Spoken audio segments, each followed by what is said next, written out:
Mbote mbote lisusu na yo nekozali kolanda ngai nzamba pambola yo nzambe nanga amona yo.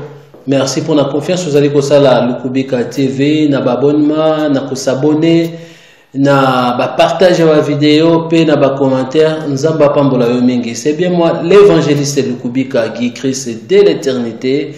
Boye na émission na biso info du ciel vraiment nazali ngai morote nazali na pasteur Norbert Katenda bo découvrir déjà bolanda kae mingi et nalingi lelo to landa ye na message oyo azali na yango eza message moko très édifiant oyo eza intitulé pardonne nos offenses, c'est-à-dire pardonne nos offenses. Et limbisa masumu na biso ndenge biso pe to limbisaka oyo ya baninga. Tolanda pasteur Norbert Katenda sima tozongi na plateau na biso. Merci. Yeah, la voix des anges. Zamba Mobimba. Quand je contemple les cieux, l'ouvrage de tes mains.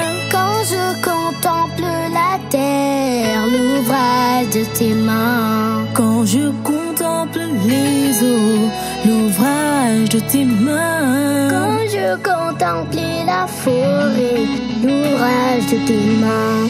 Quand je contemple les cieux, l'ouvrage de tes mains. Quand je contemple la terre, l'ouvrage de tes mains. Quand je contemple les eaux, l'ouvrage de tes mains. Quand je contemple la forêt, l'ouvrage de tes mains. Oh, je te loue, Seigneur, mon roi, le roi de la Bible, les grands dieux créateurs. Oh oui, je te Zamba na lola apambola bino na pesimbote na balandi ya Lukubika TV na ba oyo nyoso tu balanda ngai pasteur Norbert lelo na yeli susu na message au Nzambe ache au cœur pour na partager na peuple ya Nzambe. Donc na kozobino temps belete na kokende kaka na makomi pour te partager moi message au Nzambe apesi ngai pour na partager na bino. To kende kotanga na Nouveau Testament na Matthieu chapitre 6. Boko bande la partie à 9e verset jusqu'à 12. Alors wana ezali message oyo Jésus-Christ a pesi bayo kolunaye comment prier. Avant vous comprendre parce que disciple que Jésus montre-nous comment prier parce que Jean-Baptiste a la qui bayo kolunaye ni akobondela. Mais ici Jésus montre-nous comment prier. Mais Jésus a commencé à expliquer aux disciples, dire que notre Père qui est au ciel, que ton nom soit sanctifié, que ton règne vienne, que ta volonté soit faite sur la terre comme au ciel. Mais dans verset 12, il dit pardonne-nous nos offenses comme nous pardonnons aux autres. Mais au lieu d'expliquer, moi donc pardonne nos offenses, wana est na prière. Mais dans le verset wana, ochango sikoyo na prière. Ochango sikoyo ya yo moko, tu vas dire tout simplement que non, pardonne mes offenses, limbisa mabe onga na salaka, au lieu que tu dis que pour les autres. Mais bien aimé dans le Seigneur, tant que vous allez kotambola en tant que moi dans Nzambe, Bible le Bible, combien de fois koko limbisa mutu. Sur cette prédication, mon message, Jésus a dit à ses disciples, pardonne nos offenses, mais mabe yo sala. Est-ce que ceci nous a bolimbisi pour que nous a pardonné? Vous savez qu'aujourd'hui, batobele bazoke l'église, batobele basambela ka ba frère, ba sœur en Christ, vous priez le Seigneur. Est-ce que vous oyez déjà que vous en avez nyongo oyo ko futa na moto oyo salili mabe? Moto oyo ozana na likunya tisikoyo mais okendaka église, okendaka ko sambela, oluka kelonga Nzambe. Nzambe salela ngai, Nzambe pambola ngai, mais Nzambe azoka ba prière na yote maman. Nzambe azoka ba prière mon frère parce que pardonne nos offenses. Donc wana betango sikoyo na singulier parce qu'on est na pluriel. Singulier ça veut dire personnellement pardonne mes offenses. Ma benini yo osali. Ma benini yo osali e pa ya Nzambe po Nzambe limbisa yo. Ozana na likamuna mutu. charnellement ozali kamuna mutu bosolaka na ete ozali kamuna yeye na yo bosolaka na ete ozali kamuna ndeko na yo bosolaka na ete mais oyebi déjà tango ozali na problème na mutu osengi pardonner oyebi déjà première des choses ozo kanganzela.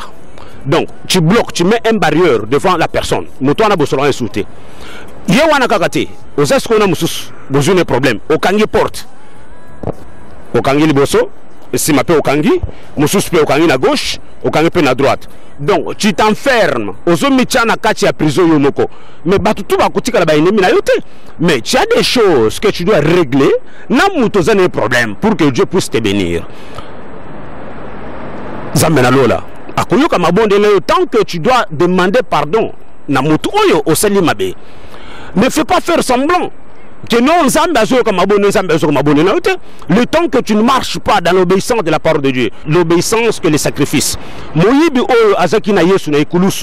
reconnaître, à obéir, à reconnaître l'obéissance que les sacrifices, après ça que porte à côté là yeba ko senga bolimbisi na moto ozana problème ndeko ozana problème kendo kutana na ye senga ye pardon bon négocier na ye nzambe akofongola la porte orgueil wana yango ndezobo mayo okotika la yo moko okomita yo moko na kati ya prison parce que tu n'as pas le temps d'aller affronter la personne que tu as des problèmes aussi sana na ye ndeko na limbisa ngai.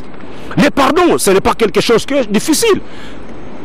Mon papa dans la limbisa ngai nasalaki yo mabe nasalaki lisumu pona yo nazaki na mbongo na yo nazwaki na futi yo te limbisa ngai tozala ensemble pona tia buruka acheter na kati ya vi na ngai obi na bese bino lisese moko mutu moko azaki na nyongo azongisaki nyongo epa mokolo nyongo te mais mokolo wana mokolo nyongo ayebise moi okozongisela ngambo na ngai ebise no na kozongisela yo mais nazana ngo sikote si tu peux patienter n'attends na kozongo na kozongisela ezana lik alimbisiye mais tango ya zongi azaki pe na moto azaki pe susu na nyongo na ye tango moto nyongo ye kozonga pa na yebisi no ozape na nyongo na nga kopesa ngambongo le monsieur n'a pas eu le temps de patienter pour na kolimbisa moto na azaki na nyongo na susu mais tango ozana état ya kolimbisa moto ya ko patienter nzambe na lola kofongola porte nazo pesa mwanda kisa mususu boyebi tango to banda otanga na ba école primaire bino bato botanga bato batanga déjà na école primaire tango bazo koma na kati ya tableau eza ba écriture bazo koma na tableau tango boza na classe bovandi bozali kotala o eza na kati ya tableau soki o mémoriser o maîtriser cours o ba pesa na kati ya tableau e boza na kati ya mutu na yo mais tango ba ko effacer tableau tu ne sais pas encore mémoriser. Mais na kati na vie na yo combien de fois au tableau nano effacé tableau toujours les aka continuer toujours ba écriture les aka na kati ya tableau dès que tu dois comprendre il y a ko effacer masumu mabe oyo oyebi nzamba ko limbisa yo yeba ko effacer obetango za déjà moni tant masumu déjà za na tableau za déjà wana ba komi mais tu sais pas déjà retirer tout ce que toi tu connais. Mais tableau ne est pas maman. Effacer les tableaux. Tant vous allez effacer les tableaux qui veut dire quoi? Okulimi samutu. Na lisu moi sali. Na mabe o muto sali liyo. Humilie-toi devant le Seigneur parce que le royaume de Dieu est là. Vous êtes bloqué. Vous allez avancer pourquoi? Parce que vous avez kolimbi sate. Vous en attendez kolimbi samutu. Attention qui a sali yo mabe. Yo mo koyebi déjà que vous êtes fautif dans mabe o sali. Humilie-toi, demande pardon, la porte du ciel sera ouverte dans ta vie.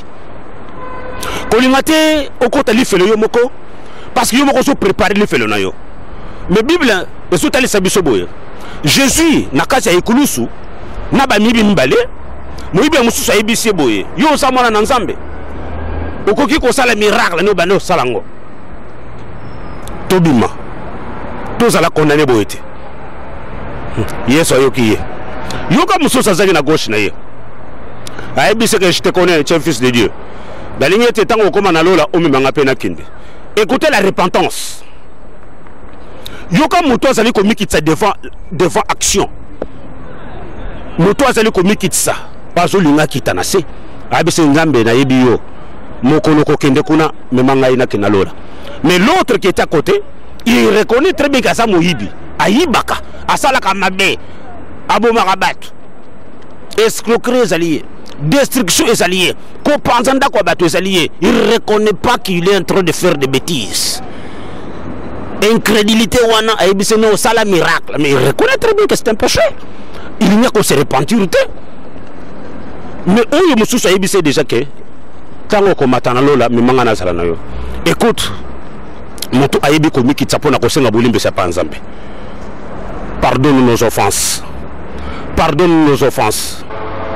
le bango yo moko nzambe limbisa masumu nanga nazali pécheur je reviens à toi pour que tu me pardonnes ndeko na ngai avant déjà que nanu ko senga repentance ya moto zana problème yo moko déjà nanu senga nanu repentance yo moko yo nanu reconnaître mabe na yo reconnaître que non na sali masumu nzambe na limbisa ngai nzambe akoyoka maona yo à ce moment là okokende sikoyo ko luka moto zana problème là tu te repentis toi avec ton Dieu wana sikoyo kokende sikoyo kokutana na moto zana problème parce que na minute wana nzambe ayoki mawana yo nzambe reconnaître que non mwana na ngai ayepa na ngai asengi bolimbisi pona limbisa ye à ce moment là nandingo reconnaître mabe na yo et pas ya nzambe wana nzambe akozana kati no ndeko na ngai nzambe na lola akopambola yo pe banzana yo kofongama na kombo na Yesu Masia pe mobikisi.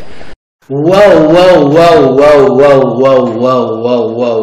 Esengo yako pambola maka na ba message ya boye pardonne nos offenses. Maintenant yo sala yango sikoyo en particulier na singlier pona yo ezalate en plein réel nos offenses mais mes offenses pardonne mes offenses.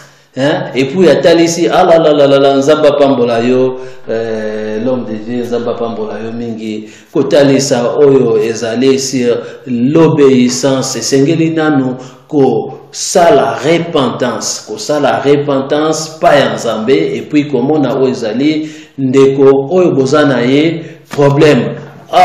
Ça c'est fort, c'est très important. Ezali pamboli, nzamba pambola penza pasteur Norbert pour un message oyo ya pardonne nos offenses. Et je crois que mbalasi matoye balisuna kolandae na ba vidéo mususu parce que c'est une grande bénédiction tango nyonso yaka ko pambola kabiso na Lukubika TV. Ezalaki boye l'évangéliste Lukubika Guy Christ dès l'éternité émission Nabino Info du ciel to yambela bino pasteur Norbert Katenda comme d'habitude ndenge ayaka ko pambola biso et to pambola mi vraiment je crois que au pambola mi vraiment boye to mona limbala ya sima na kombo na Yesu Kristo pe mbote na yonde kolandi na bino nyonso tango nyonso bokozo occasion kolanda video nzambe na lola amona bino bo pambola mana kombo na Yesu Kristo. Bye.